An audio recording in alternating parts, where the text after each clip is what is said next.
Bienvenidos a Relatos del Más Allá. Me encantaría saber desde dónde nos escuchan, dejen sus comentarios, los leo con atención. Y ahora, sin más, prepárense para adentrarse en cada relato. Que los disfruten.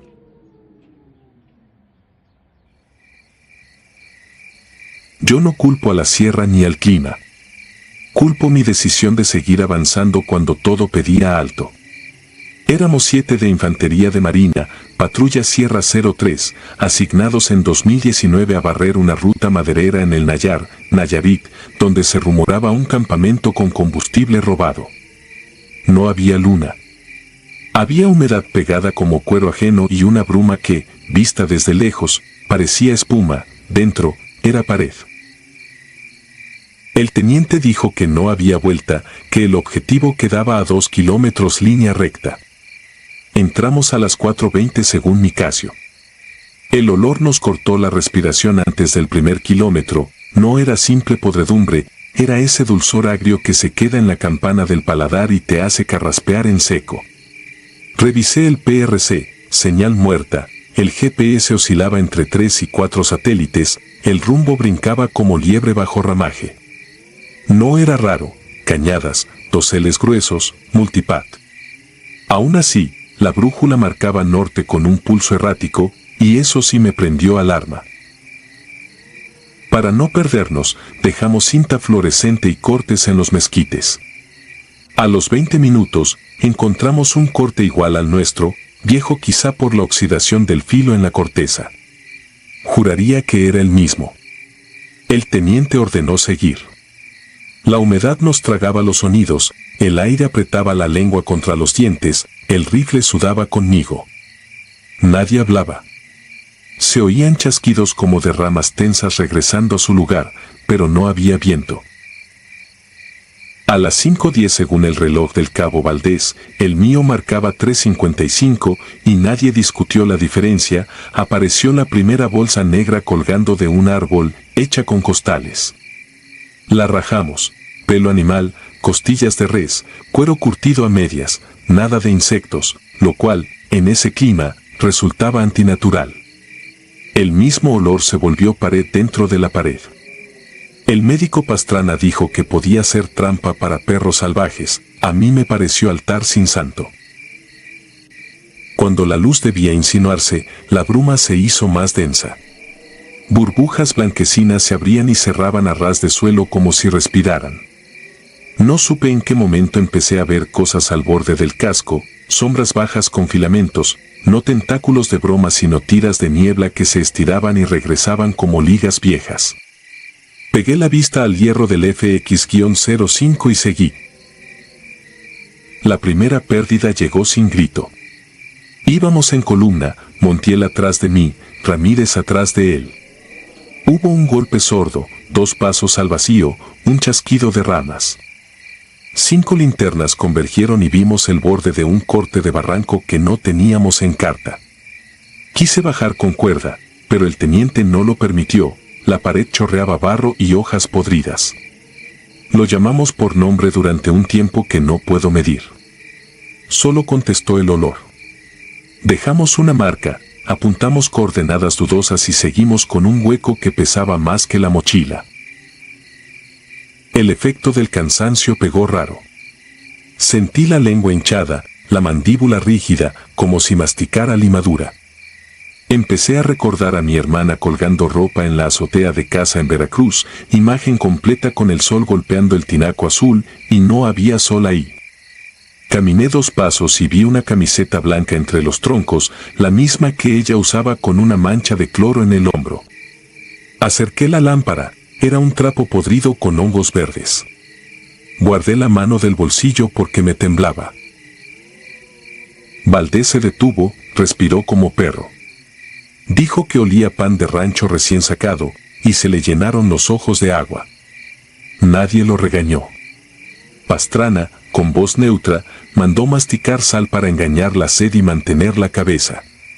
Obedecí. La boca supo a hierro. Luego vinieron las horas que se repiten. Cruzamos el mismo arroyito 3 veces, siempre con piedras planas como fichas de dominó. Las marcas que dejábamos aparecían delante de nosotros, ya viejas. El PR se encendía, chistaba un código suelto, moría. Mi reloj se plantó en 4:21, el del teniente se adelantó a 9:50, el de Pastrana retrocedió a 07. La luz del día no cambió nunca. Caminábamos en un día que no tenía orillas. Cuando pasó lo de Jiménez, yo ya no estaba completo. Él caminaba primero, yo segundo. Vio algo a la derecha, fuera de la línea, y se quebró hacia el declive con una velocidad que no le conocía. Lo alcancé por la mochila. Tenía los ojos fijos y brillantes como si mirara fuego. Dijo, no gritó, que su hijo estaba ahí, que tenía frío. Le apreté el arnés, lo jalé, se zafó con una torsión limpia y se lanzó. El golpe abajo fue hueco y largo. No hubo seguida. Me quedé con 2 correas y un trozo de tela, y fue como si me hubieran arrancado un brazo. Quise volver. El teniente insistió en salir por arriba, ganar altura, romper la bruma. Tenía razón, la tenía en los manuales, en la experiencia, en todo, y aún así cada paso hacia arriba nos volvió a meter en la misma cañada invisible. Nos detuvimos a comer algo que no sabía a nada. Pastrana repartió agua a sorbos contados. Valdés clavó la bayoneta en el suelo, como si marcara una frontera. Yo me quedé mirando mis manos, con pequeñas arrugas blancas por el agua, y pensé que ya eran manos viejas. Escuché una respiración a mi izquierda, cerca, y giré con el gatillo apretado. La linterna recortó una figura entre ramas. Era un uniforme, era un pecho, era alguien andando fuera de formación. El disparo salió antes de la palabra. El fogonazo hizo carne el humo. La figura cayó 2 pasos y golpeó con un sonido que me partió el pecho. Llegué con la lámpara, vi la etiqueta plástica con el apellido al revés por la sangre. Era Montiel. No había otra cosa más simple y más terrible. Pastrana hizo lo que pudo sin decir nada. Valdés me miró sin juicio. El teniente me ordenó asegurar el arma y respirar. Yo respiré, pero sentí que algo respiraba conmigo, en paralelo, usando mi aire. No hubo ceremonia. Anotamos, cubrimos, recogimos casco, credencial, una foto humedecida. Cargué con su placa contra el pecho y pesó como piedra en agua. Después de eso, el camino se convirtió en un pasillo de panza. La bruma se metió entre los árboles como si fuera una tela tirante que rozaba el casco y se retiraba a centímetros, nunca tocándonos pero presente. El olor cambió, menos carroña, más tierra mojada con gasolina. Encontramos bidones apilados, viejos, algunos perforados. Los rodeamos. En medio del claro había un círculo de postes quemados. Sobre uno, alguien había clavado un pedazo de espejo roto, con manchas negras en la plata, que devolvía pedazos de nosotros con retardo. Me vi parpadear cuando ya había parpadeado. A las que serían las 11 si alguna hora importara, escuchamos un motor lejano y luego nada. Quise creer que la salida estaba a menos de 1 kilómetro. El teniente también lo quiso, y eso nos dio un eje. Giramos a oriente por fe, no por brújula, y caminamos con un orden artificial, contando pasos, tomando pulsos, haciendo lo que uno hace para no romperse. Salimos de golpe. La bruma se abrió como cortina y quedamos a 300 metros del punto donde había empezado el registro en mi GPS. Mis botas llevaban la misma arcilla, mis hombros el mismo peso, mis relojes horas distintas. El aire afuera olía a monte razonable. Atrás, a 10 pasos, la pared blanca respiró una vez y se cerró. Pedimos apoyo. Llegó en silencio con rostros planos que ya sabían que faltaban nombres. El parte dice desorientación por condiciones orográficas y meteorológicas, un párrafo frío que cabe en una carpeta y no ocupa espacio en la memoria de nadie salvo en la mía. Montiel es mi bala. Jiménez es un hueco en mis manos. Ramírez no volvió, Valdés tampoco, Pastrana sí, pero con una mirada que no regresa a la misma línea cuando lo llamas. El teniente pidió más mapas. Yo pedí permiso para escribir este informe que nadie va a firmar. Hay detalles que no entraron en el parte. El primero, el track del GPS, cuando lo descargaron, dibuja una espiral que muere sobre sí misma con un radio de 400 metros. En los puntos de inflexión, aparecen marcas nuestras antes de que pasáramos. El segundo, la placa de Montiel que guardé en el bolsillo llegó seca al campamento, como si no hubiera tocado barro ni sangre. El tercero, desde ese día, mi radio de mano prende solo a las 4:20 y se escucha un chasquido doble, igual al que oímos en la bruma, y luego silencio. No busco absolución. Solo dejo esto aquí para que, si algún día alguien ve una pared blanca respirando en la sierra, no intente cruzarla con prisa. Hay nieblas que no tapan el paisaje. Lo comen. Y cuando se sacian, te escupen de vuelta con las manos viejas, los relojes rotos y un olor que no se quita, por más aire limpio que a uno le den.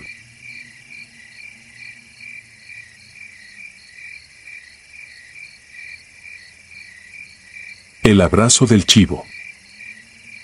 Nos destacaron 8 infantes de marina a una observación en la Sierra de Guerrero, arriba de Heliodoro Castillo, verano de 2017. Yo era fusilero en una escuadra de reconocimiento, el mando directo lo llevaba un teniente de corbeta, Salgado. La orden, vigilar un paso de mulas donde, según inteligencia, movían radios y víveres. Noche fría, luna cerrada, el aliento se hacía humo bajo el ponchó. A esa loma los arrieros la llaman Cerro del Pastor. Nadie en la base preguntó por qué. Anclamos el OP con red, bolsas de arena y un semicírculo de tiro. Distribuimos turnos, binomios cada hora, PRC 152 en VHF con check cada 15 minutos y respaldo en HF. Lentes nocturnos listos, térmica en un trípode, brújula y croquis con sectores claros. Todo normal hasta que la sierra decidió callarse. Ni grillos ni tecolotes. Solo el viento leve y un rumor pesado, como pasos sin prisa, amortiguados por el musgo. A las 0:40 llegó el primer quejido.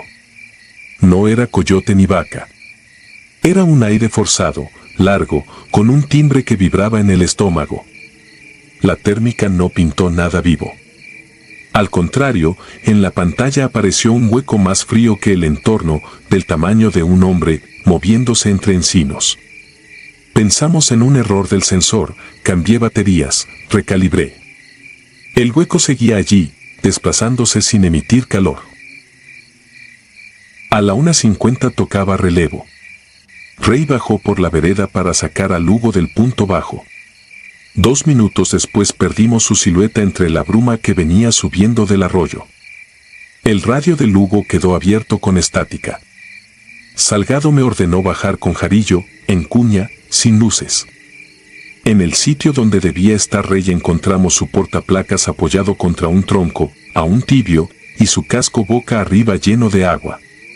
No había huellas de forcejeo. Su rastro se cortaba en seco sobre una piedra lisa manchada de algo pegajoso que olía a amoníaco y tierra vieja. Reportamos elemento extraviado y trazamos un abanico de búsqueda de 50 metros sin separar binomios. El PRC empezó a romper en ruido como si alguien presionara PTT desde ninguna parte. Los chequeos con base se atrasaron, HF entraba y salía. La niebla cerró. Los pasos pesados volvieron, esta vez rodeándonos, sin que la térmica diera figura. El quejido se repitió, más cerca, como si empujara aire desde un pecho enorme y hueco. Salgado mantuvo la calma. Replegó el semicírculo, pidió fuego contenido, nada de ráfagas. No hay blanco, no hay disparo. La regla nos salvó de un accidente, pero nos dejó con la sensación de estar sentados en mitad de una sala mientras algo recorría el pasillo. Respirábamos por la nariz para no empañar los NVG. El reloj avanzó con una lentitud cruel. A las 4:07, la niebla abrió una ventana. Lo vi primero por la visión nocturna y luego, a simple vista, con la claridad difusa del amanecer. En la ladera de enfrente, a menos de 70 metros, se recortó algo de pie. No era animal conocido. Era alto, desproporcionado, con los brazos tan largos que las manos rozaban las rodillas. Del cráneo le salían dos estructuras curvas, como cuernos viejos. Donde deberían estar los ojos había huecos mate, sin brillo. No caminó hacia nosotros, se dejó estar, balanceando apenas el peso, como quien espera a que el otro dé el primer paso. En la térmica, de nuevo, no era calor ni vida, era un hueco helado con forma. No hubo gritos. Hubo un silencio que apretó la garganta. Salgado se paró. No hizo señales. No giró a vernos. Puso el fusil en seguro y comenzó a caminar hacia la vereda como si estuviera siguiendo una cuerda invisible. Le tomé el chaleco por la parte de atrás y sentí una rigidez rara, una tensión en sus músculos que no era miedo ni pánico, era obediencia a algo que no estaba allí. Dijo una sola cosa, en voz baja, con una paz que no era suya, ya casi. Lo solté medio segundo para ajustar mi agarre y en ese parpadeo avanzó 3 pasos. El ente abrió los brazos, no en amenaza, sino en un gesto lento, amplio, como un abrazo de bienvenida. La niebla se cerró. Cuando el vendaval de gotitas se hizo pared, solo quedaba el rastro de botas de Salgado marcadas en tierra húmeda, perdiéndose hacia el vacío blanco. Jarillo corrió a mi lado. No disparamos. El dedo no sabe cómo oprimir el gatillo cuando el blanco no existe como calor ni como sombra. La búsqueda fue inmediata, con cuerda, asegurando a un hombre y luego a otro, barriendo la cañada por líneas. Al amanecer, la bruma se abrió lo suficiente para dejarnos ver el corte del cerro y un paso angosto al que no habíamos entrado. Allí encontramos la placa de Salgado, su libreta dentro de una bolsa con croquis y la carátula de su reloj atascada entre 2 raíces. De Rey no hubo nada más que su cartucho de cámara, sin estrías nuevas. De huellas, una sola línea de presiones profundas que no correspondían a ningún calzado ni a pezuña. El suelo se hundía como si lo hubieran pisado con algo enorme y blando. De regreso a la base, nos metieron a debriefing en una oficina sin ventanas. Lo escrito fue limpio y breve, caída accidental en terreno con niebla densa. Elemento extraviado en maniobra de relevo. Nos hicieron firmar y repetir. No hubo menciones a huecos térmicos ni a brazos largos ni a ojos vacíos. A la semana, la bitácora de acceso la marcaron cerrada por confidencialidad. A Salgado lo declararon en acto del servicio. A Rey, desaparecido. Nadie dijo la palabra que se nos quedó atascada bajo la lengua, abrazo. Dormir dejó de ser un acto sencillo. En la noche, el cuerpo se acordaba de la sierra. Despertaba con la sensación de que alguien respiraba detrás de la puerta del baño, como en la loma, siempre a la espalda, siempre esperando que yo me pusiera en pie para ir hacia él. Fui a psicología naval. Me dijeron que era estrés agudo, que el silencio de la sierra y la niebla larga hacen cosas con la percepción. Puede ser. Pero hay percepciones que pesan en la nuca como una mano real. Un mes después me tocó regresar a esa región, pero al otro flanco, patrulla de día. En un alto, un viejo con sombrero, encorvado, pasaba con su burro. Se detuvo a ver el cerro y siguió. No quise hablar. A los 10 pasos, como para él mismo, soltó, en el pastor nadie corre, joven, allá el que corre se para solo. Fue todo. Tomé el binomio y reanudé la marcha. El aire olía a ocote y a metal. A veces cierro los ojos y vuelvo a la pantalla de la térmica. El mundo entero en grises, la vida pintada en blanco, las rocas tibias en tonos medios. Y, de pronto, un vacío que se mueve con forma de hombre y 2 cuernos desparejos. No hay calor donde debería haberlo, solo ausencia. He tratado de explicarlo con fallas del equipo, con humedad, con la propia respiración empañando lentes. Me sirve durante el día. En la madrugada, no. Lo que más me inquieta no es el quejido ni la bruma. Es el gesto. Esos brazos abriéndose sin prisa, como si reconocieran a alguien que vuelve a casa. Pienso en Salgado avanzando sin mirar atrás, en Rey dejando su casco como quien se desnuda para no mojar la ropa y meter los pies al río. Pienso en el informe pulcro, en las firmas y sellos que ordenan al papel decir accidente. Pienso en cómo, cada vez que camino por un pasillo oscuro, mis pasos se hacen pesados, medidos, iguales a los que escuché aquella noche. No sé qué nombre darle. Hombre cabra suena a cuento. El pastor suena a apodo viejo. Prefiero no nombrarlo. Los nombres invocan. Me basta recordar que en la sierra hay cerros que no se suben solos y nieblas que no perdonan. Y que hay abrazos que no calientan, te vacían, te vuelven hueco y te hacen desaparecer de pie, en silencio, como si nunca hubieras estado ahí. Desde entonces camino con la espalda tensa, la mirada barrida y el dedo listo, pero sé que, si vuelve a abrir los brazos, el cuerpo puede no ser mío. Y que la bruma, paciente, siempre sabe por dónde llegar.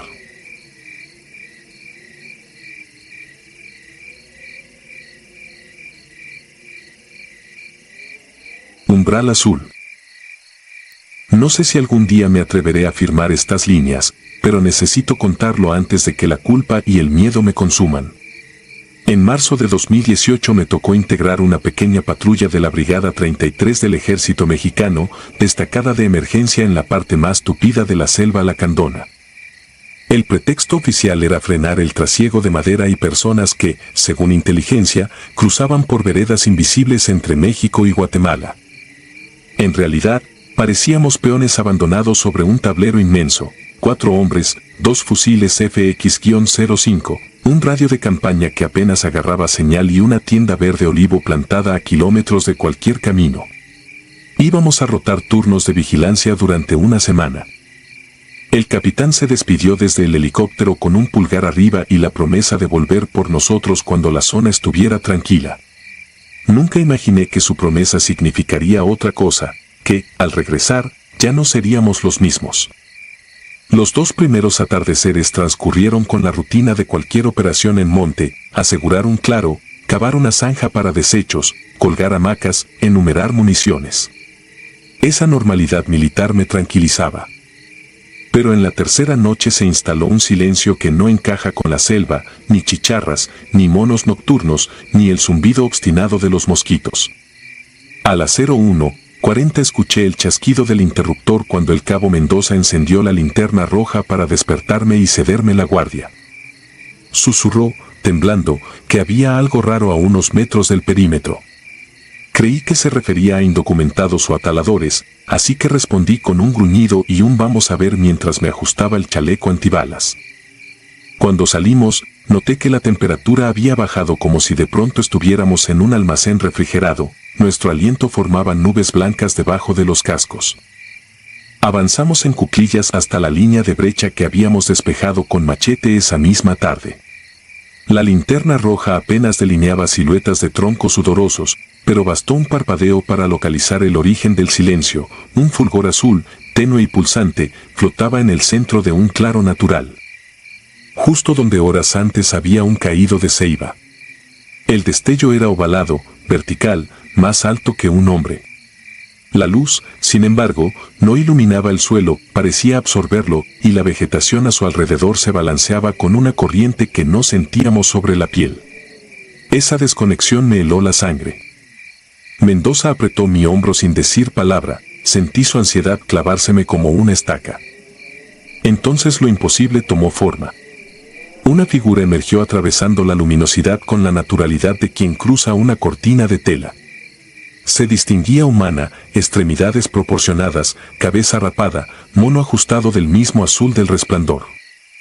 Pero había algo en su manera de moverse ligero, sin el esfuerzo que exige la gravedad selvática, que gritaba anómalo. Detrás de mí, el soldado Reyes dejó escapar un jadeo. Al escucharlo resoné al adiestramiento: si te descubren, haz presencia. Levanté mi arma en posición de seguridad y di un paso, dispuesto a ordenar el alto.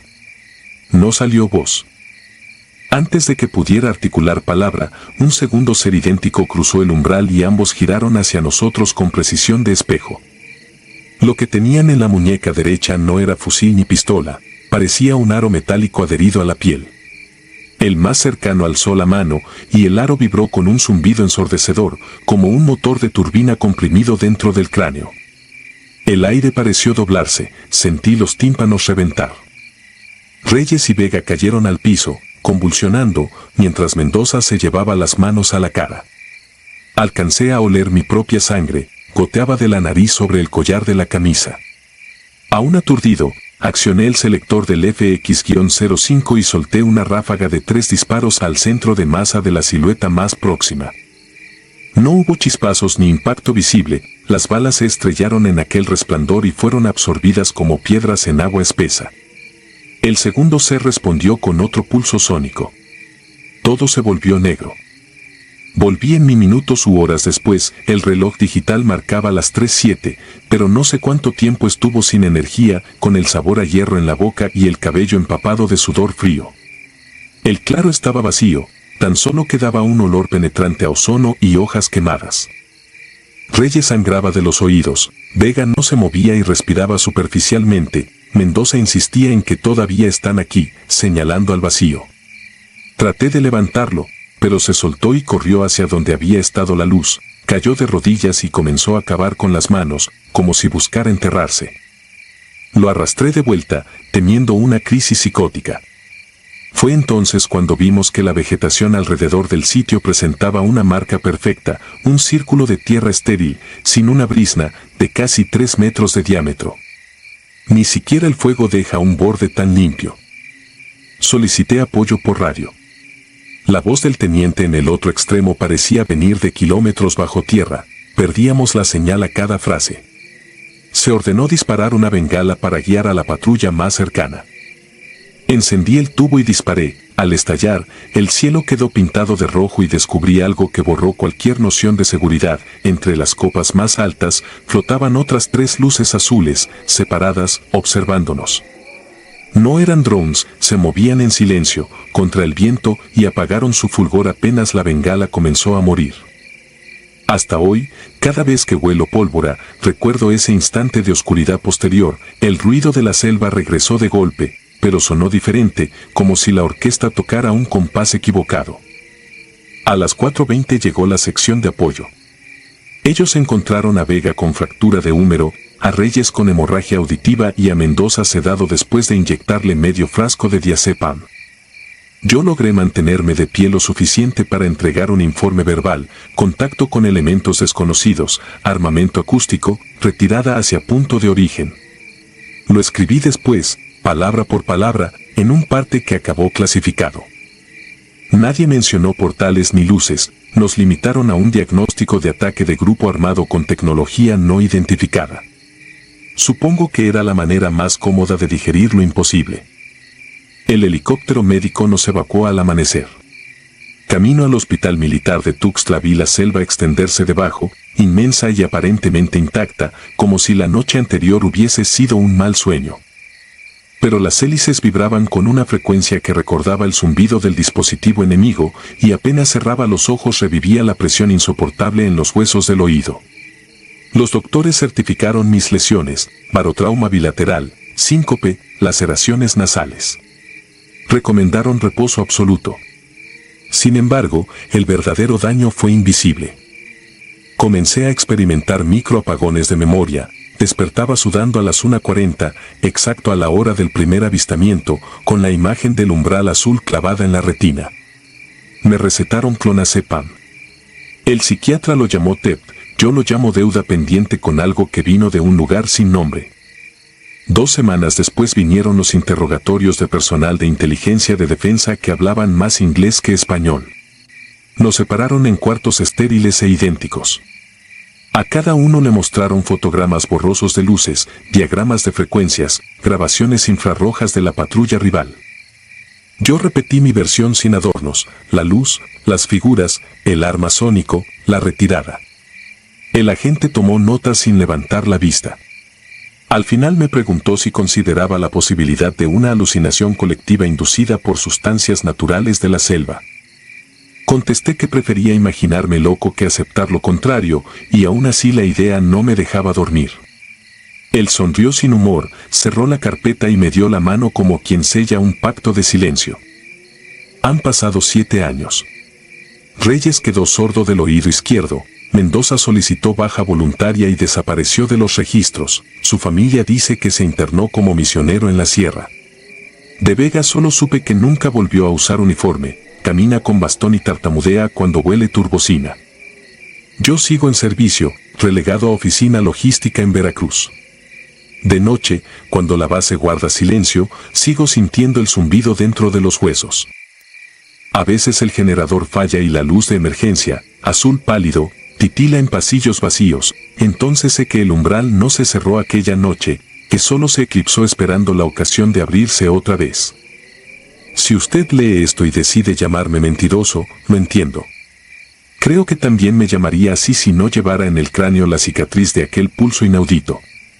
Solo le pido un favor: si un día, viajando por la frontera sur, advierte que el bosque se queda mudo y la noche se enfría sin motivo, no intente averiguar qué ocurre.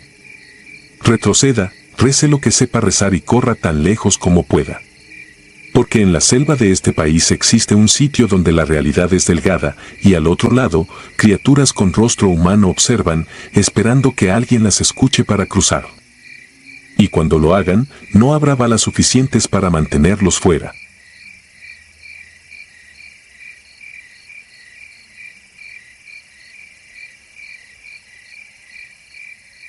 Luz muerta.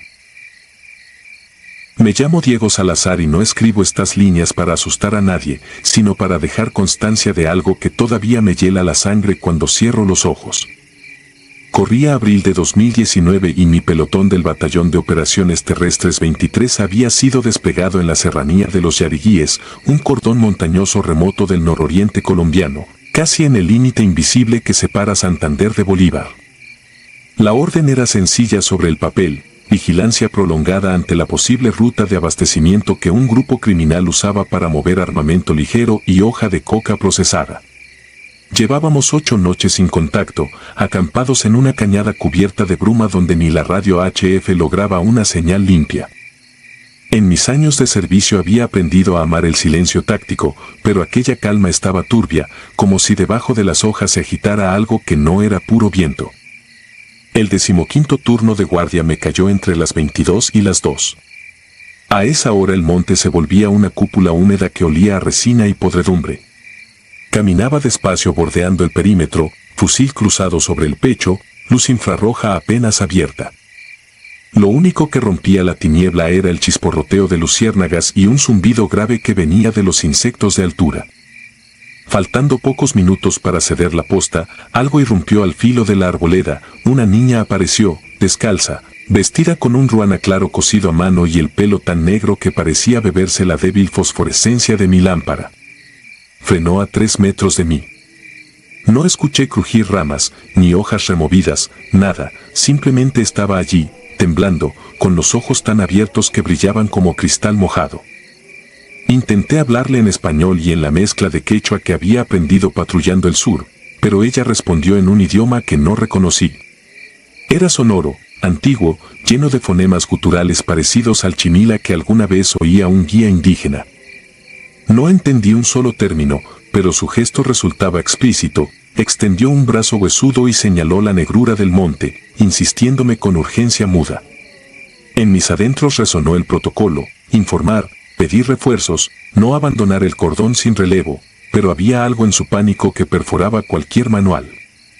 Pensé en la clásica trata de personas, pensé en sembradíos minados, pensé, sobre todo, en lo que le hacen los narcos a los niños cuando necesitan espantar patrullas.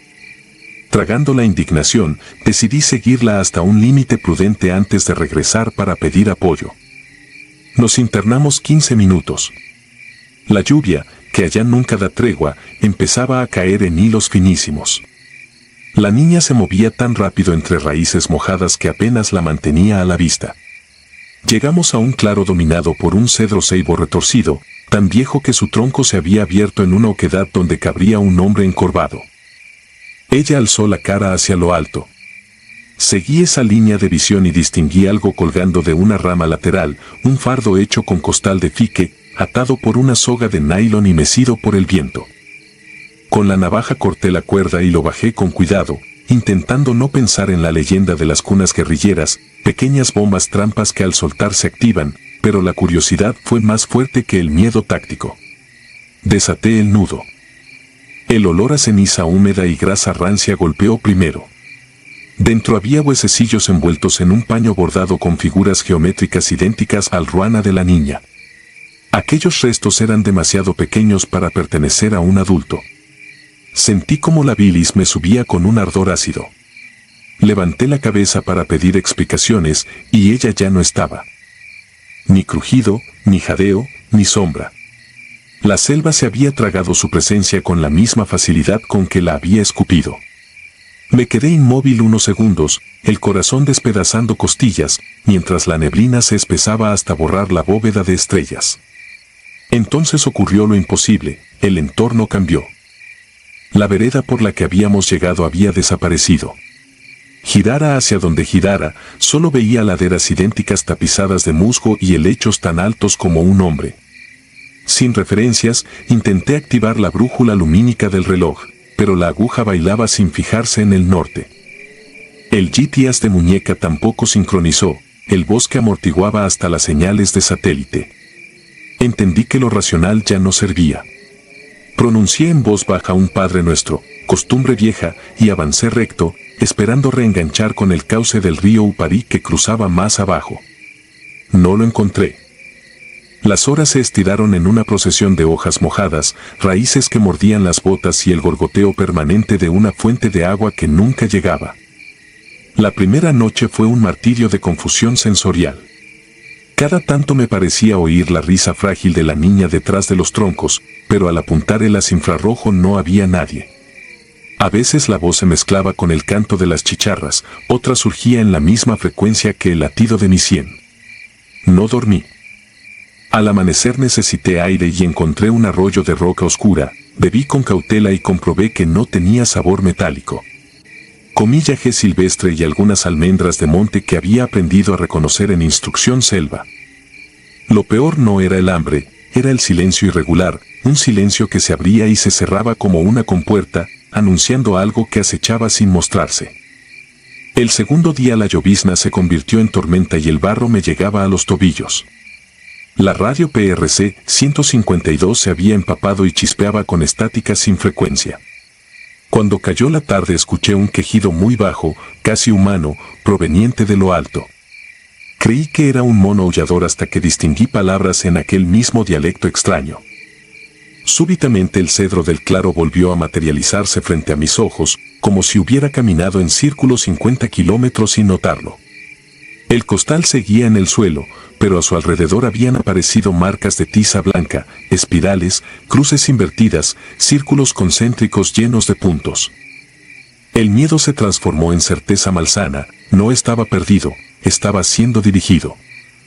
Pasé la segunda noche sentado contra el tronco, fusil entre las rodillas, temiendo cerrar los párpados. Cuando lo hice durante microsegundos, vi ráfagas de una procesión nocturna, figuras indígenas de rostro quemado por ceniza, avanzando en fila, sosteniendo ramas encendidas que goteaban brea. Uno de ellos cargaba una urna y dentro flotaban los mismos huesos infantiles. Despertaba con un espasmo, apuntaba el arma, y el bosque seguía en calma, salvo por un olor a resina quemada que no estaba antes. Así, entre visiones y pestañeos, resistí hasta que el cielo clareó en un gris sucio que apenas ahuyentó las sombras. La tercera mañana decidí escalar una loma para orientarme por el sol. Subí a gatas por una pendiente cubierta de epífitas. Al coronarla por fin vi algo familiar, una columna de humo verdeado que solo podía provenir de las tabletas diésel que usábamos para repeler insectos en el campamento. Calibré la distancia y calculé 3 o 4 kilómetros. Descendí en línea recta, ignorando arañazos y espinas, hasta tropezar con el cauce seco de un riachuelo. Seguí el lecho con la mente en blanco, más allá del cansancio, y cerca del mediodía escuché por fin voces humanas, improperios, órdenes, un chillido metálico de marmitas. Me recibieron como se recibe a un desertor que vuelve sin que lo maten, primero con armas al hombro, luego con el alivio incrédulo de ver a un camarada dado por perdido. Según el capitán, las patrullas de búsqueda cubrieron un radio de 10 kilómetros durante 2 noches y jamás captaron mi señal lumínica, ni el disparo de advertencia que aseguré haber hecho. Un paramédico me inyectó suero, otro me retiró sanguijuelas del empeine. Mientras tanto, la mayoría se limitaba a lanzar miradas burlonas cuando mencioné a la niña. Solo el sargento veterano Gaitán se sentó a mi lado y, sin hablar, sacó del bolso una estampita ennegrecida, la imagen de una mochacera, espíritu ancestral que, según cuentan los campesinos santandereanos, amarra a los forasteros para que nunca dejen la selva. No dijo nada, pero su gesto fue un reconocimiento silencioso de aquello que las órdenes no contemplan. Esa madrugada, ya a salvo en una carpa improvisada, abrí mi morral para inventariar el equipo. Entre la ropa empapada encontré algo que no era mío, el paño bordado de la niña, limpio, sin olor a ceniza, doblado con esmero. Lo toqué apenas y sentí un escalofrío instantáneo, como si los huesos diminutos todavía estuvieran allí, adheridos al tejido por dentro. Desde entonces lo llevo sellado en una bolsa estanca, muy al fondo de mi taquilla, porque sé que deshacerme de él equivale a negarlo, y negarlo sería dejar la puerta abierta para que regrese. Han pasado 6 años. Sigo en servicio activo, aunque cada vez que me asignan a una misión de monte invento alguna excusa para pedir relevo. No he vuelto a ver a la niña, pero algunas noches la escucho susurrar en esa lengua imposible, justo en el instante en que el sueño se vuelve profundo. A veces despierto con la sensación de barro fresco entre los dedos y el olor a resina quemada impregnado en la almohada. Sé que tarde o temprano me llamará de nuevo, y sé que un día, quizá cuando sea más viejo y menos veloz, no encontraré la salida de aquel bosque que se doblaba sobre sí mismo como un laberinto orgánico. Si alguien lee esto y cree que exagero, lo entiendo, yo también lo habría hecho antes de aquella guardia. Pero si alguna vez patrullan la serranía de los Yariguíes y ven a una niña de ruana claro pidiendo auxilio, no la sigan. No es un fantasma, tampoco un espejismo. Es algo peor, es una voluntad antigua que se alimenta de nuestra compasión para arrastrarnos a un territorio que existe en un pliegue distinto del tiempo. Y allí, cuando el último trino del monte se apague, no habrá disciplina militar que enseñe a volver.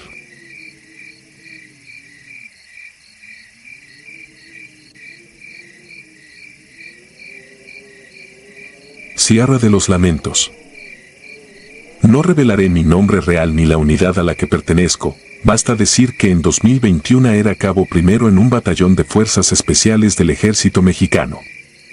Durante un curso avanzado de infiltración y supervivencia, nuestros superiores organizaron una prueba individual que debía ponernos al límite, recorrer a pie 48 kilómetros de la Sierra Madre del Sur, en la frontera agreste entre Guerrero y Oaxaca, sin apoyo. Con el equipo mínimo y un radio de emergencia sellado que solo podíamos activar si el riesgo de muerte era inminente. Nada de drones, nada de escoltas. Querían atletas silenciosos y letales, acostumbrados a la selva húmeda, a la niebla baja y a la soledad absoluta. La mañana del 14 de abril me descargaron desde un U-60 en un claro de vegetación ahogada por la bruma. El helicóptero se desvaneció entre los pinos y el rumor de sus aspas quedó sustituido por un silencio aceitoso, interrumpido apenas por grillos y el goteo de nubes atrapadas en las copas. Traía mi galil, 3 cargadores, un machete, pastillas potabilizadoras, 2 sobres de liofilizados y una hamaca impermeable con mosquitero. Nada parecía fuera de lo normal, el primer tramo transcurrió entre pendientes fangosas, raíces traicioneras y el olor dulzón de bromelias podridas. Aún así, desde el kilómetro 2 sentí el primer aviso, un zumbido grave en los oídos, parecido al que precede a los bombazos, pero más irregular, con una cadencia casi respiratoria. Me quité los tapones auditivos, el zumbido seguía dentro de la cabeza, como si algo estuviera acomodándose en mis senos paranasales.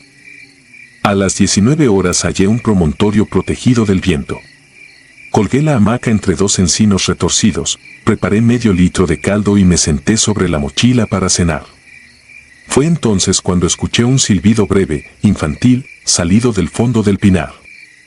No era pájaro ni coyote, estaba afinado en tonalidad humana, con la ligereza de una flauta de carrizo. Me quedé inmóvil, rifle en las rodillas, tratando de razonar. Los cárteles reclutan halcones de todas las edades, pero esos niños no andan solos aquí arriba, y menos de noche. Encendí la linterna infrarroja y barrí la ladera. Nada. El silbido regresó, más cerca, acompañado de un murmullo gutural que me erizó la piel. Tomé mi cuchillo, apagué la estufa y me atrincheré detrás de un tronco. Pasaron 20 minutos sin un solo crujido de rama, finalmente el murmullo se disipó y la montaña recuperó su sopor. No pegué un ojo en toda la noche. Cada vez que el cansancio me vencía, un chasquido invisible me obligaba a abrir los párpados. A las 5:30 desmonté el campamento y reanudé la marcha con la sensación de que me jalaban la nuca hacia atrás. El zumbido intracraneal volvía cada ciertos pasos, sincronizado con latidos que no eran míos. 2 horas después, cuando el sol apenas filtraba rayas anémicas entre la neblina, descubrí la primera anomalía tangible. En la vereda apareció un casquillo oxidado de 7.62 milímetros, del modelo que el ejército dejó de usar en los 90. Lo tomé como una curiosidad histórica, pero 50 metros más adelante encontré una tapa de cantimplora con el escudo antiguo de la Secretaría de la Defensa. Parecía colocada sobre el musgo, no incrustada en él, como si alguien la hubiera dejado ahí minutos antes de mi llegada. A las 10 de la mañana el sendero se desmoronó en una vaguada de barro oscuro. En la base del barranco descubrí una entrada colapsada de túnel, sobresalían vigas carcomidas y latas apiladas con etiquetas ilegibles.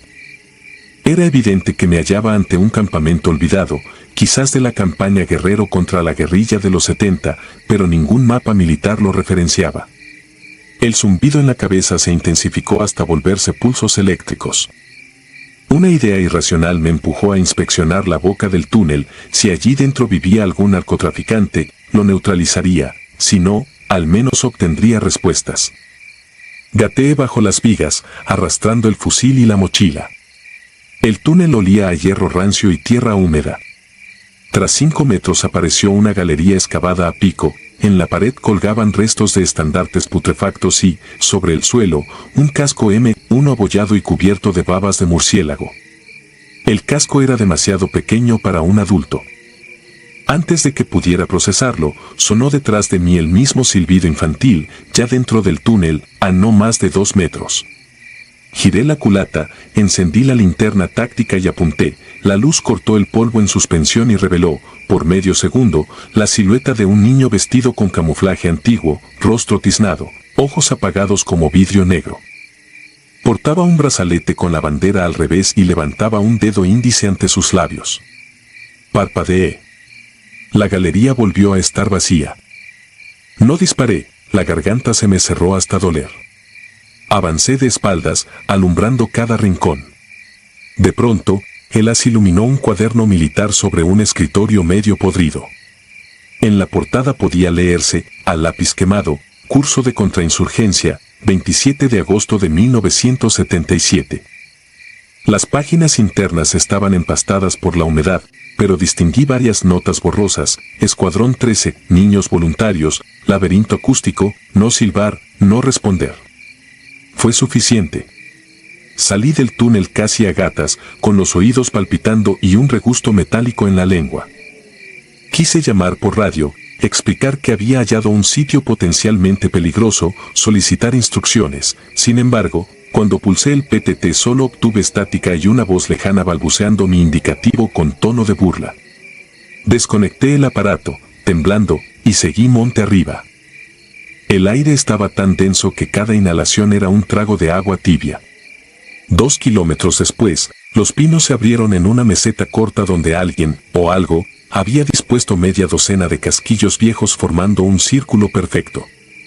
En el centro, un muñón de vela roja se consumía sin llama, humeando como un fósforo recién apagado. No me detuve a estudiarlo, crucé la meseta con la adrenalina disolviendo el cansancio. Al caer la tarde empecé a ver figuras periféricas, soldados flacos, camuflados de marrón, girando al unísono para no enseñarme los rostros. Cada vez que trataba de fijar la vista, desaparecían entre los troncos. Para empeorar las cosas, empezó un vendaval de montaña que elevó la bruma hasta la cintura. El bosque se volvió un laberinto lechoso, saturado de silbidos. Corrí sin plan de ruta, chocando contra ramas, hasta tropezar con un promontorio pedregoso. Allí, la niebla se arremolinaba sobre una fosa rectangular de medio metro de profundidad. La tierra alrededor estaba removida hace poco, grumos frescos, raíces cortadas a machete, huellas infantiles descalzas que se alejaban hacia ninguna parte. Me temblaron las manos. Clavé la navaja de la pala portátil y escarbé sin pensar. A los pocos minutos encontré botones metálicos, la charretera de un teniente y dos húmeros diminutos abrazando un torso adulto cubierto por un chaleco roto. Reconocí el escudo nacional bordado en hilo dorado. Empaqué los restos en una lona, improvisé un lecho con rocas y lo sepulté a un lado, rezando a medias un Padre Nuestro. Al cubrir la fosa el zumbido de mi cabeza se disipó, como si algo hubiera retirado su lengua de mi tímpano interno. A su vez, el viento cesó, los silbidos se alejaron por la ladera con la cadencia de un coro que se rinde. Esa noche monté la hamaca a ciegas y, aunque el miedo seguía pegado a mis costillas, logré dormir un par de horas. Soñé que andaba de patrulla con reclutas de uniforme mostaza, todos silbaban la misma tonada, mas ninguno tenía boca. Desperté al amanecer empapado de sudor y descubrí, clavado en la corteza frente a mí, el cuaderno que había tomado del túnel.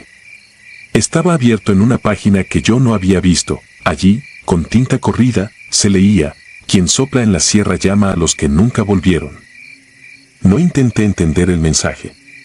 El radio volvió a funcionar y una voz familiar me ordenó llegar en 3 horas al punto Bravo 4. Obedecí con la mente en blanco, avanzando bajo la lluvia ligera que empezaba a despejar la niebla. 1,5 kilómetros antes del sitio de extracción pasé junto a una cruz improvisada de ramas. Colgada en ella había una placa de identificación de la década de los 70, el apellido, casi borrado, terminaba en Z. Me obligué a seguir sin detenerme. A las 11:00 me recogió un UMBE. El capitán de rango, uno de los instructores, preguntó si necesitaba atención médica. Respondí que no, añadí que el terreno tenía ruinas militares que valía la pena cartografiar. Él me midió con una mirada incómoda, luego sonrió sin humor y dijo algo que nunca olvidaré: aquí no hay ruinas, cabo. Solo monte y silencio. Si vio otra cosa, guárdelo en su bitácora de pesadillas. Después clavó la vista al frente y no volvió a hablar. Han pasado 4 años y todavía siento los silbidos cuando cierro los ojos. Los psicólogos del ejército lo atribuyen a estrés postraumático. Mis compañeros dicen que los fantasmas son la forma en que la montaña protege sus secretos. Yo no descarto ninguna explicación, pero cada vez que subo a la sierra llevo una vela roja en la mochila, por si acaso. No la enciendo para alumbrarme, la dejo donde el viento sopla más frío, con la esperanza de que los niños sin boca encuentren la luz y, tal vez, olviden mi nombre.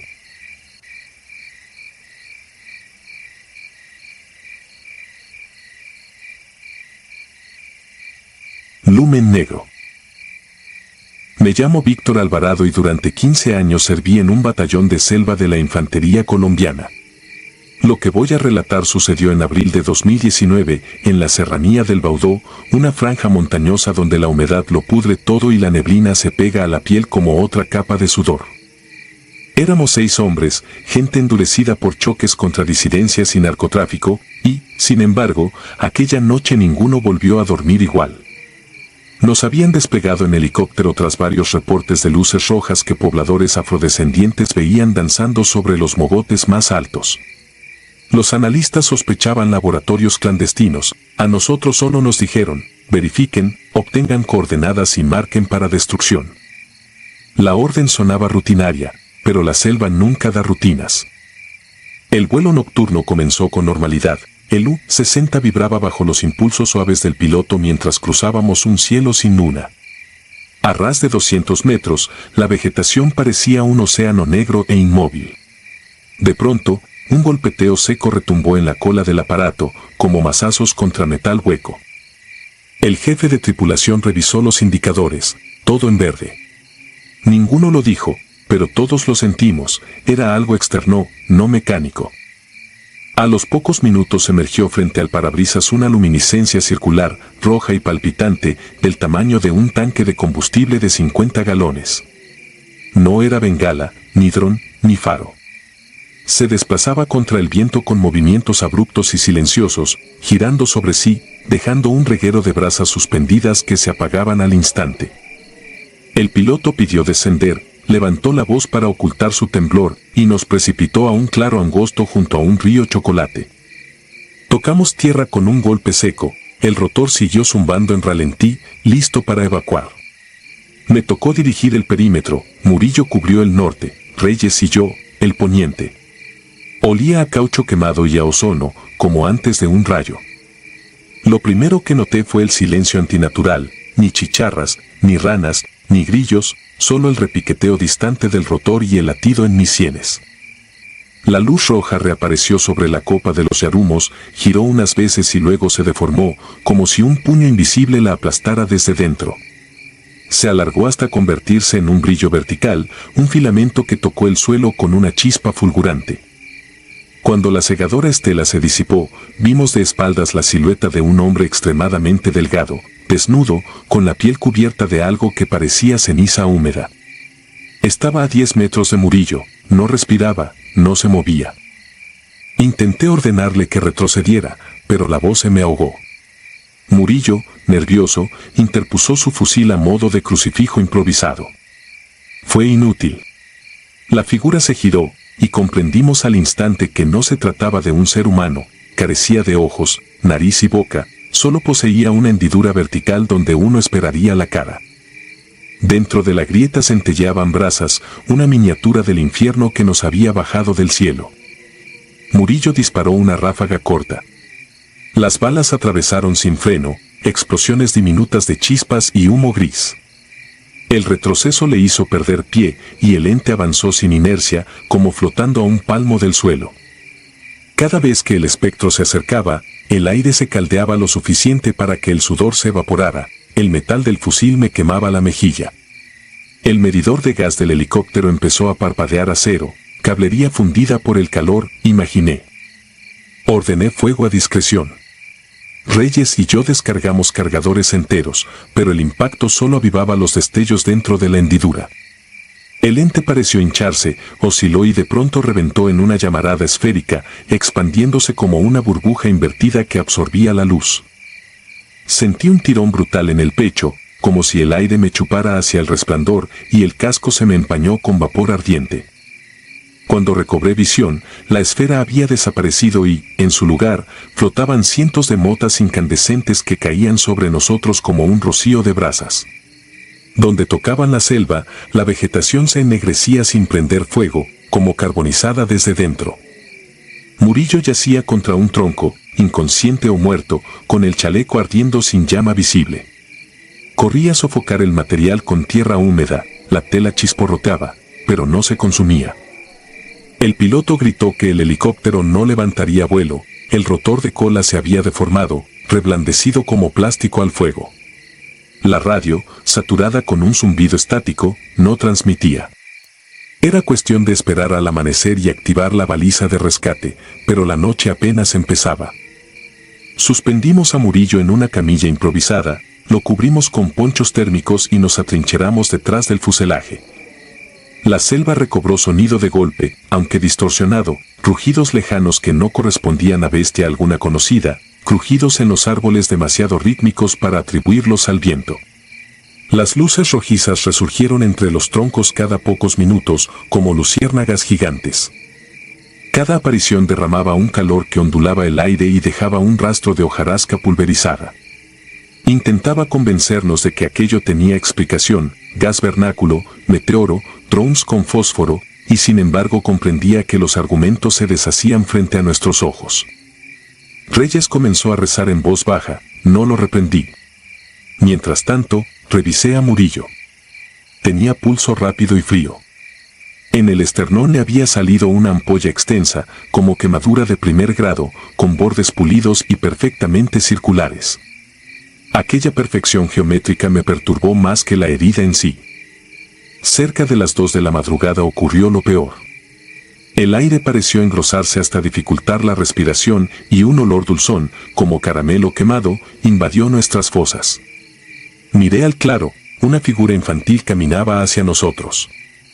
Desnuda, con la piel también cubierta de ceniza, sostenía en la mano una luz roja diminuta que latía al compás de un corazón. Cada pulsación iluminaba parte de su esqueleto, revelando que el tórax estaba hueco. La lógica táctica dictaba abrir fuego, pero ninguno se atrevió. El niño detuvo sus pasos a 5 metros, inclinó la cabeza y escuché en mi mente una voz igual a la de mi madre, fallecida años antes, que susurraba mi nombre. El efecto sobre Reyes fue peor, soltó el fusil y avanzó trastabillando, los ojos húmedos, como hipnotizado. Lo sujeté por el arnés y lo planté de rodillas, el hechizo se quebró, y el infante se desvaneció como humo aspirado por un ventilador. A esa hora entendí el patrón, la entidad probaba nuestras resistencias, alimentándose del miedo que generaba. Cada manifestación subía de intensidad y tocaba fibras emocionales distintas. Si nos quebrábamos del todo, imaginé que terminaría por consumirnos. Planeé entonces un perímetro de fuego en semicírculo con granadas de fósforo, encender la selva para forzarla a retirarse o, al menos, crear una zona de luz donde no pudiera condensarse. Distribuí 2 M18 en abanico, al detonar, la flora chisporroteó y el claro se llenó de humo blanco. El calor se volvió insoportable, pero la estrategia resultó. Las luces rojas retrocedieron, el ambiente se alivianó y pudimos respirar con normalidad. Espoleados por la adrenalina, reforzamos la línea con minas Claymore que cargábamos para la misión original y nos ocultamos bajo mantas térmicas, rezando para que la bestia no considerara un asalto frontal. El resto de la noche transcurrió en un estado febril de vigilia, cada crujido parecía preludio de un ataque, cada sombra, un tentáculo de fuego. Aún así, las apariciones no cruzaron la barrera de humo y explosivos. Al primer hilo gris del alba, un coro de monos aulladores anunció la retirada de la negrura. Jamás agradecí tanto el sonido de un animal. Con luz suficiente comprobamos los daños. El helicóptero exhibía manchas circulares negras a lo largo del fuselaje, idénticas a la quemadura en el torso de Murillo. Las partes afectadas estaban frías y quebradizas como vidrio recocido. El GPS marcaba 0 señal, aunque el cielo estaba despejado. Inicié un ascenso a la colina más cercana para activar la baliza manual de emergencia. A 100 metros descubrí algo que me heló la sangre. Toda la vegetación en un radio de 30 pasos lucía figuras concéntricas carbonizadas, como impresiones gigantes de huellas digitales. A media mañana, un Huey de búsqueda sobrevoló la zona. Hice señales con un panel naranja y nos extrajeron con eslinga. Murillo sobrevivió, pero la herida tardó meses en cicatrizar y dejó una cicatriz perfectamente redonda. Las autoridades militares redactaron el reporte clasificándolo como contacto con agente térmico desconocido y atribuyeron las luces a fenómenos fulgurantes. El informe oficial nunca mencionó al niño de ceniza ni las voces en la cabeza. 3 semanas después, mientras patrullábamos otra zona, Murillo me mostró algo grabado en su cicatriz. Bajo ciertas luces formaba la misma espiral que encontré en la colina. Creció en silencio nuestra convicción de que aquella cosa no nos había abandonado, de que seguía impregnada en la carne y en la memoria. Ambos solicitamos traslado a una unidad logística lejos de selva, nos lo concedieron, pero el alivio nunca llegó. A veces, en altas horas de la madrugada, siento un calor inexplicable en el pecho y percibo un olor a caramelo quemado. Al parpadear veo chispas rojas en la oscuridad de mi cuarto. No sé si son alucinaciones por estrés postraumático o si aquella entidad marca con su sello a quienes osan tocar su reino. Lo único cierto es que la selva aún no guarda. Y si alguna vez alguien vuelve a sobrevolar la serranía en una noche sin luna, que rece porque el lumen negro no alce la vista. Porque si lo hace, ningún blindaje salvará su mente del fuego que arde sin llamarada y quema desde dentro, allí donde la fe y la razón se desmoronan en un silencio absoluto.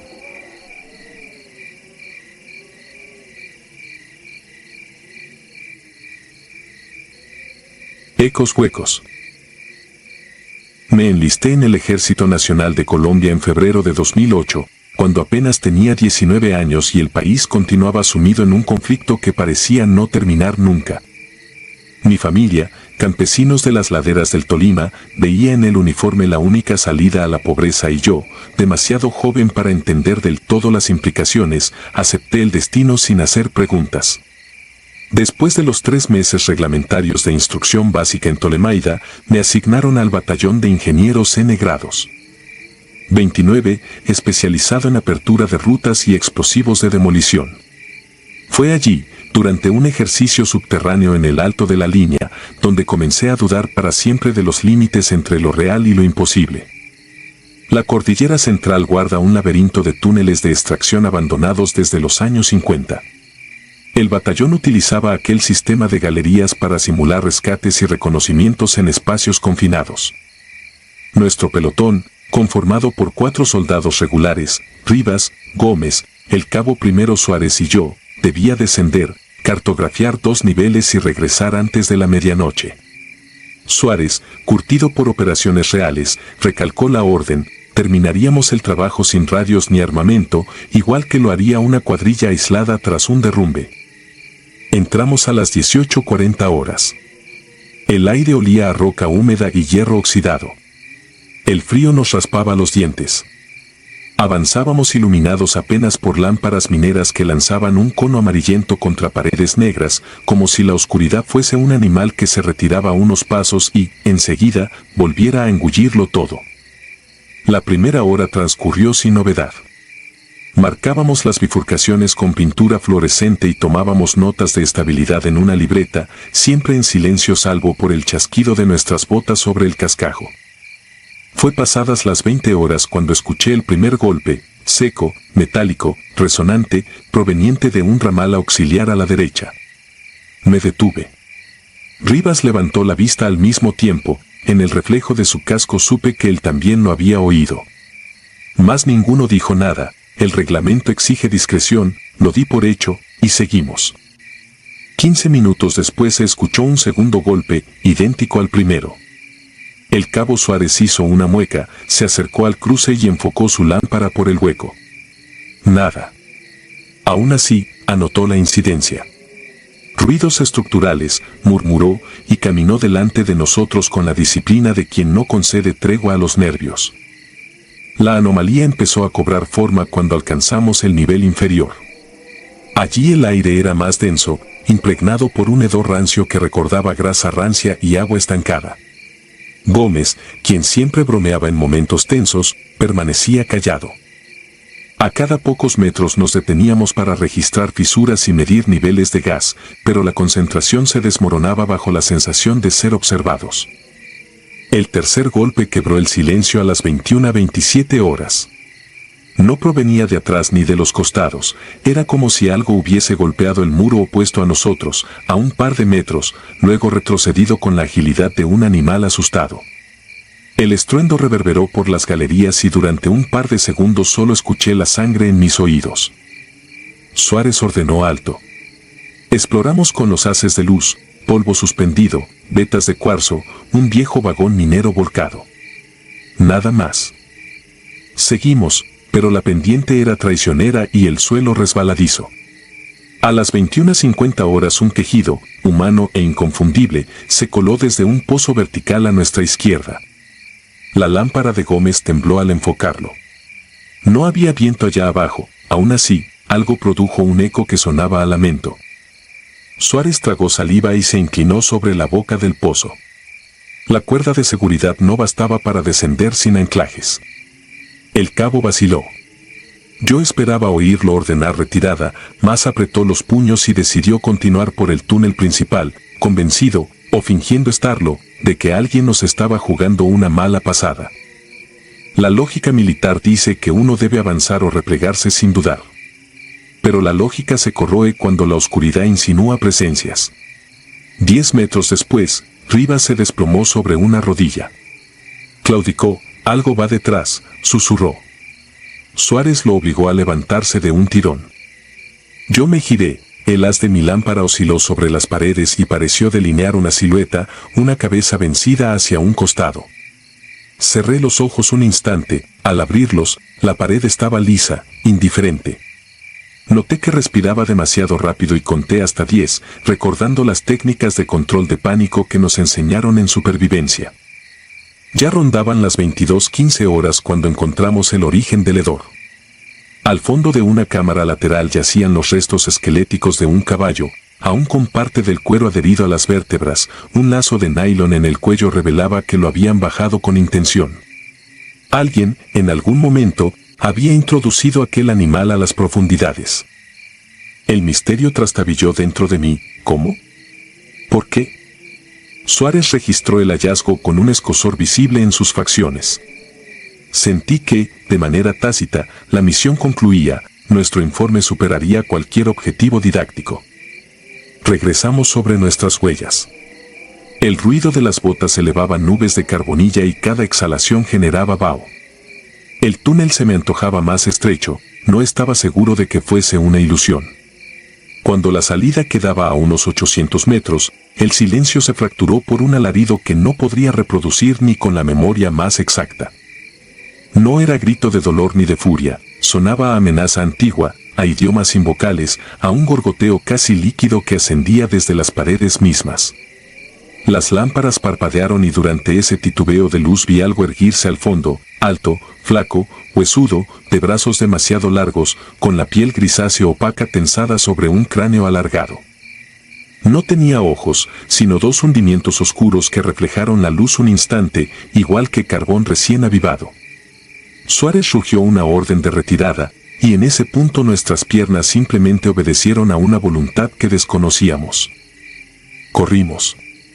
El techo parecía encogerse, en ciertos pasajes apenas podíamos alzar la cabeza. Gómez tropezó, lo arrastré con Rivas mientras Suárez cubría el flanco, apuntando la linterna hacia atrás a pesar de que no llevaba rifle. Cada tanto se escuchaba aquel golpe metálico, como si la criatura, o lo que fuese, blandiera una barra contra la roca para delimitar su territorio. El sonido rebotaba, se multiplicaba, venía de todas partes. Los canarios que siglos antes alertaban de gas tóxico no habrían durado un segundo ante un fenómeno semejante. A las 23:02 horas divisamos la luz roja del marcador que señalaba el acceso exterior. Corrimos bajo una lluvia de polvo, alguna vibración del perseguidor desprendía pequeñas lajas del techo. Alcanzamos la cámara de acceso y escalamos la rampa de 15 metros que nos llevaba a la superficie. Suárez fue el último en salir. Apenas puso un pie fuera, el generador auxiliar, instalado a un costado del portal, colapsó con un estallido de fusibles y la boca del túnel quedó sumida en oscuridad absoluta, como si el monte hubiese cerrado sus fauces. La madrugada se consumió entre reportes y revisiones médicas. Nos separaron para interrogarnos. Ninguno sostuvo que hubiese visto a alguien, nadie mencionó un monstruo. Las versiones coincidían en el caballo y en los golpes. El capitán encargado argumentó que los sonidos podían deberse a deslizamientos o corrientes de aire y el cadáver animal a cazadores ilegales. Nadie, sin embargo, explicó por qué los sensores sísmicos no detectaron vibraciones, ni por qué las cámaras térmicas instaladas en el portal registraron 2 focos de calor extra durante 20 minutos. Uno era claramente nuestro grupo, el segundo permaneció quieto, como aguardando al borde interno, hasta que la energía se cortó. Esa noche creí que todo podría racionalizarse. Lo que no pude racionalizar fue el reguero de surcos paralelos aparecidos en nuestros cascos al día siguiente, 6 líneas finas, perfectamente simétricas, como marcas de garras que nunca rompieron la fibra de vidrio, pero quedaron grabadas como con láser. El investigador técnico sugirió que, en la huida, nos golpeamos contra una planchuela de acero olvidada en la mina. Juro que no existía ninguna planchuela allí. Suárez, fiel al reglamento, redactó un informe impecable y de prosa fría. El caballo, dijo, significaba actividad clandestina, recomendaba clausura temporal y patrullajes diurnos en la entrada. Nadie volvió a asignarnos tareas subterráneas. Un mes después, el batallón se desplegó en operaciones reales y aquella misión quedó archivada bajo la etiqueta de incidentes sin consecuencias. 17 años han pasado desde entonces. Serví en zonas selváticas y aldeas remotas, enfrenté emboscadas y vi cosas que a cualquier civil le robarían el sueño. Sin embargo, ninguna otra experiencia me ha perseguido con la ferocidad de aquella presencia en los túneles. En marchas nocturnas llego a escuchar de nuevo el golpe reverberando. Cuando apoyo la cabeza en la hamaca, percibo el olor agrio de la carne que se corrompe, despierto empapado en sudor buscando una lámpara que ya no llevo puesta. No puedo asegurar que habita bajo esos cordones rocosos de la cordillera. Quizá un ser humano enfermo, quizá algún depredador adaptado a vivir en tinieblas, quizá algo menos definible para nuestros parámetros. Lo cierto es que aprendí que el miedo no retrocede ante el entrenamiento ni la disciplina, se agazapa, espera y ataca cuando los sensores están apagados y las órdenes se vuelven ruido distante. Tal vez eso explique por qué muchos veteranos callan. Algunos secretos no protegen a la institución, protegen la cordura de quien los guarda. A veces, durante relevos en puestos de observación, contemplo la boca oscura de la selva y me pregunto si todas las montañas tienen su propio guardián hambriento, una huella viva de los abismos que el ser humano aún no puede cartografiar. Por ahora, solo conservo las marcas en mi casco, colgado en la pared del apartamento donde vivo fuera de servicio. Las repaso con los dedos cada vez que dudo de mis recuerdos. Son filos delgados, paralelos, invencibles a la pintura y al paso del tiempo. Como recordatorios de que, a ciertos ecos huecos, uno les debe la vida que todavía respira y las pesadillas que todavía no terminan.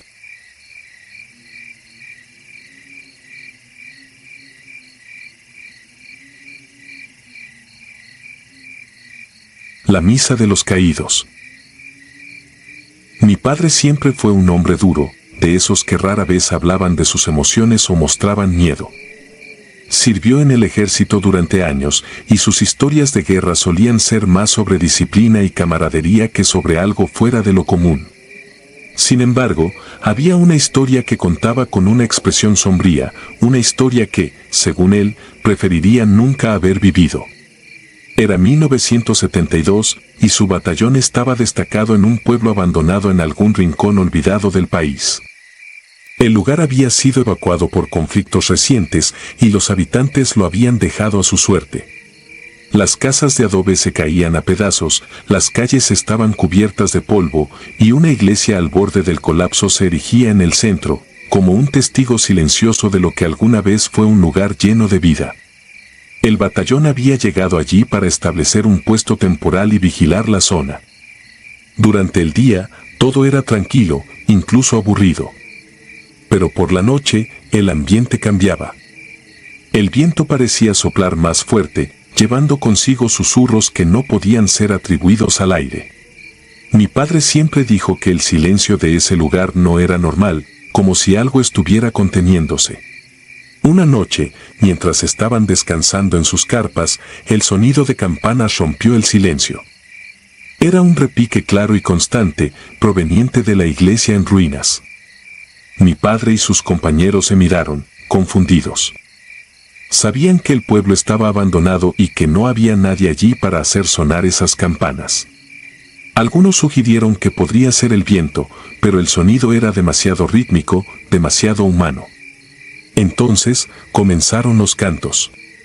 Voces masculinas, profundas y solemnes, llenaron el aire. Era un coro que cantaba en latín, un idioma que mi padre reconoció de sus años en la iglesia cuando era niño. Los hombres, intrigados y algo inquietos, decidieron investigar. Se armaron y se dirigieron hacia la iglesia, guiados por las luces que ahora brillaban débilmente desde las ventanas rotas. Cuando llegaron al lugar, lo que vieron los dejó helados. Dentro de la iglesia, bajo la luz de decenas de velas, se estaba llevando a cabo una misa. Un sacerdote, vestido con una sotana negra, oficiaba el servicio frente a un grupo de soldados que ocupaban los bancos.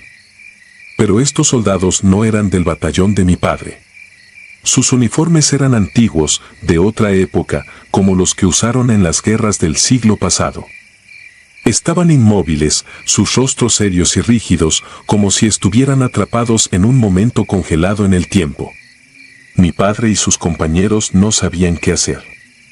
Ninguno se atrevió a entrar, pero tampoco podían apartar la mirada. La escena era surrealista, como si estuvieran viendo una película antigua. De repente, el sacerdote levantó la mirada y los vio. No dijo nada, pero sus ojos parecían atravesarlos, como si supiera exactamente quiénes eran y qué hacían allí. Uno de los compañeros de mi padre, incapaz de soportar la presión, dio un paso atrás, tropezando y haciendo ruido. Fue entonces cuando todo cambió. Las luces se apagaron de golpe, dejando la iglesia en una oscuridad total. Los cantos cesaron, y el silencio que siguió fue aún más aterrador que el sonido. Mi padre y los demás se retiraron rápidamente, sin atreverse a mirar atrás.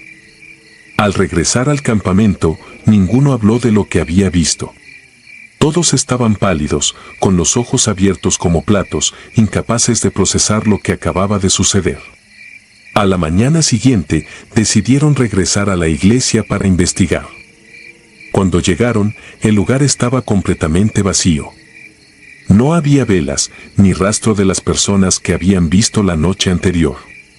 Sin embargo, en el altar encontraron algo que los dejó perplejos: casquillos de bala antiguos, de un calibre que ya no se usaba desde hacía décadas. Estaban perfectamente alineados, como si alguien los hubiera colocado allí a propósito. El descubrimiento provocó un debate entre los hombres. Algunos decían que todo había sido una ilusión colectiva, un truco de la mente causado por el cansancio y el aislamiento. Pero mi padre sabía que eso no era cierto. Lo que habían visto era real, y los casquillos eran prueba de ello. Las noches siguientes fueron un tormento. Aunque no volvieron a escuchar las campanas ni los cantos, la sensación de ser observados nunca desapareció. Algunos soldados comenzaron a tener pesadillas, sueños en los que veían a los soldados de la misa, con sus rostros serios y sus ojos vacíos, apuntándolos con armas antiguas. Uno de los hombres incluso juró haber visto al sacerdote parado en las sombras del campamento, mirándolo fijamente. Finalmente, el batallón fue reubicado. Nadie se quejó, y la mayoría se sintió aliviada de abandonar ese lugar maldito. Mi padre siempre decía que, aunque había vivido cosas aterradoras en su tiempo en el ejército, nada lo había marcado tanto como aquella noche en la iglesia. Incluso años después, al contar la historia, su voz temblaba ligeramente y sus manos buscaban algo a lo que aferrarse. Lo que pasó en ese pueblo sigue siendo un misterio. Mi padre creía que lo que habían visto era una especie de eco del pasado, una reunión de almas perdidas que no podían abandonar el lugar donde habían caído. Yo no sé qué creer, pero cada vez que escucho el sonido de campanas en la distancia, no puedo evitar imaginar esa iglesia en ruinas y a los soldados que, incluso después de la muerte, seguían marchando al compás de una guerra que nunca terminó.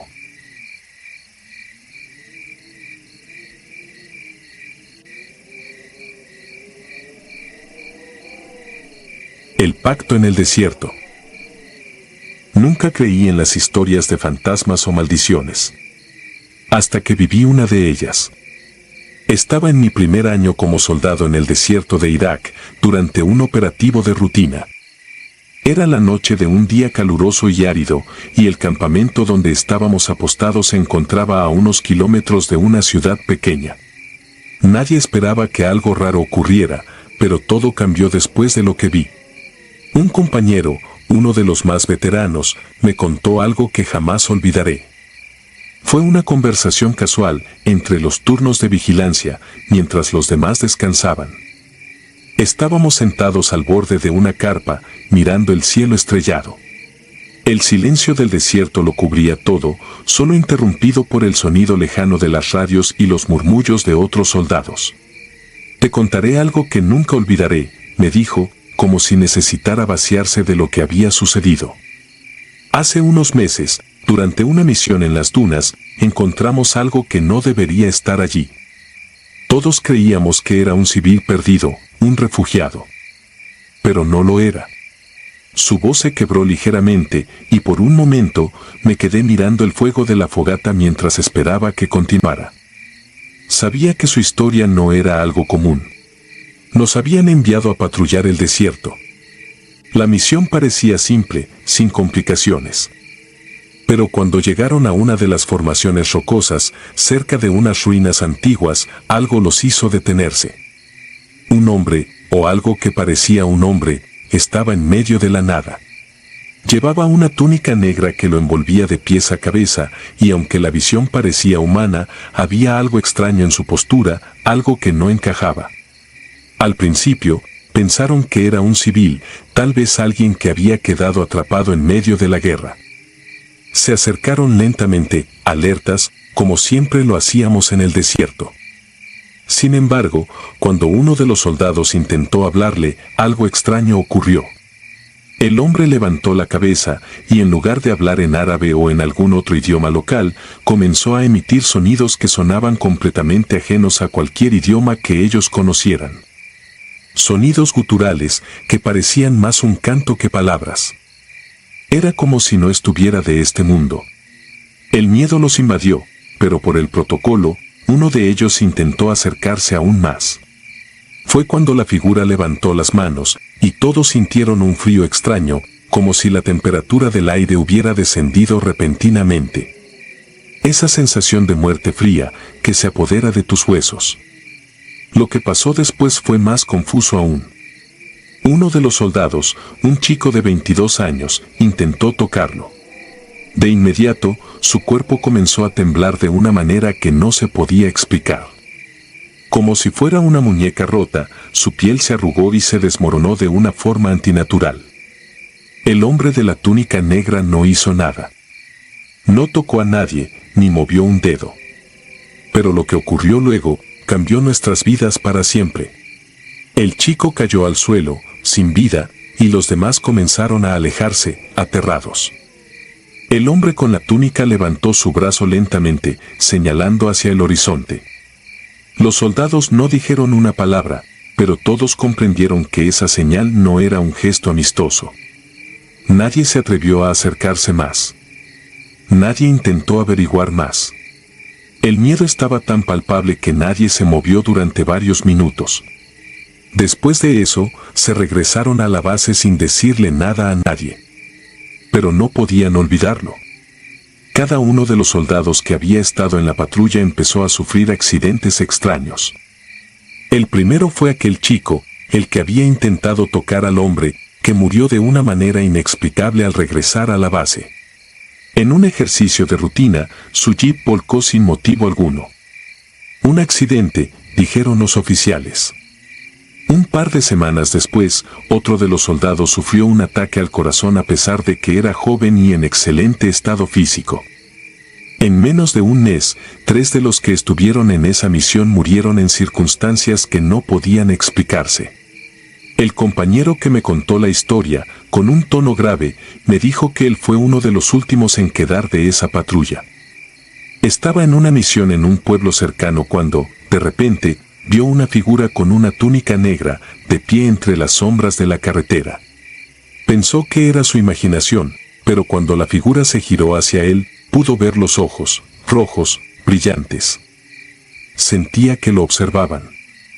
Algo dentro de él le decía que debía correr, pero no lo hizo.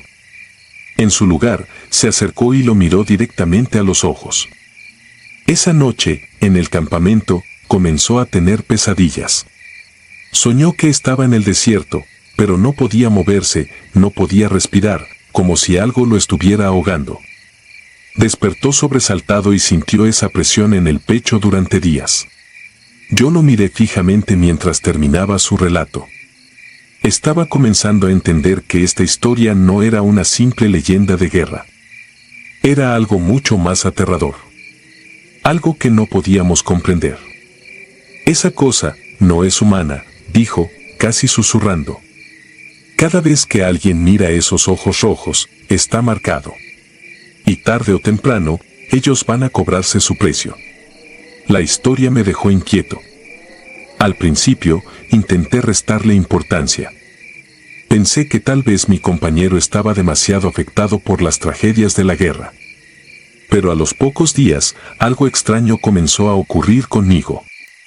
Empecé a sentir esa misma presión en el pecho que él describió. Las noches eran más largas, los sueños más pesados. En el campamento, parecía que algo me observaba. Caminaba entre las sombras, en las dunas cercanas, pero siempre había algo que me decía que no debía mirarlo. La presencia era inconfundible.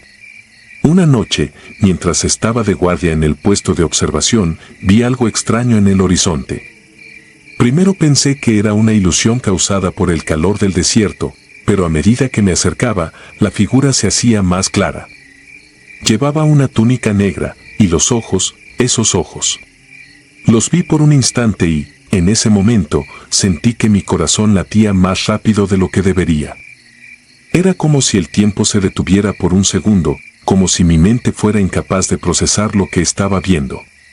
Corrí, más rápido de lo que nunca pensé que podría hacerlo.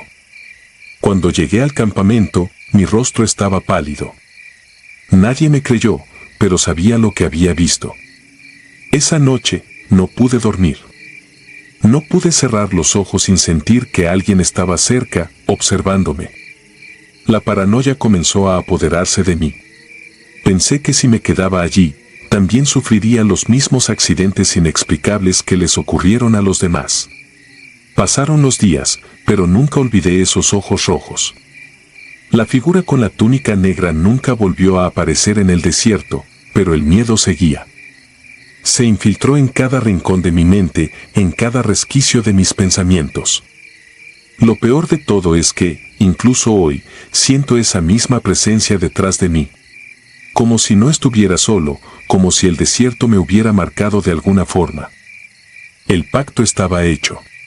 Cada vez que veo la oscuridad del desierto, esa misma presión regresa, y sé que no importa lo lejos que me vaya. Siempre estará allí. Porque algo más que nosotros habita en el desierto, y nunca se va.